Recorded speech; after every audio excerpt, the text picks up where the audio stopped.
ከመነሻው ክቡር ጠቅላይ ሚኒስትር ዶክተር አብይ አህመድ እና በሳቸው የሚመራው መንግስት ያቀርብ የነበረውን ሰላማዊ የውይይት ጥያቄን ወደ ጎን ብሎ በብሪት ተወጥሮና በማናለብኝነት ስሜት ባምባገነንነት ወደ ጦርነት የገቡ መሆኑን አቶ ጌታቸው ረዳ ቁልጭ አድርጎ አሳይቷል።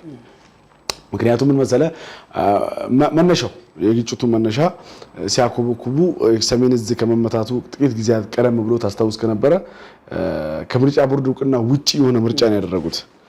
ከዛ በኋላ ሰሜን እዝ ነው እንዲመታ የተደረገው፣ እንዲታረድ የተደረገው፣ እንዲጨፈጨፍ የተደረገው። ሰሜን እዝ ያውሉ ጉዳት ደርሶበት ወደ ጦርነት ተመቶ የፕሪቶሪያው ስምምነት ሰላም ተገኝቶ ከተመጣ በኋላ አሁንም ያው ኃይል ህገወጥ ምርጫው ነው ያደረገ ጉባኤ ነው ያደረገ ያለው ከምርጫ ቦርድ እውቅና ውጪ።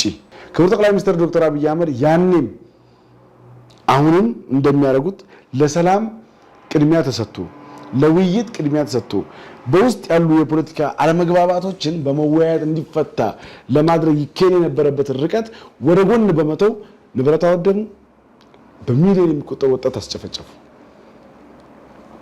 የሀገርን ኢኮኖሚ አደቀቁ። አንደኛው የጌታቸው ረዳ ኢንተርቪው ይሄ ነው።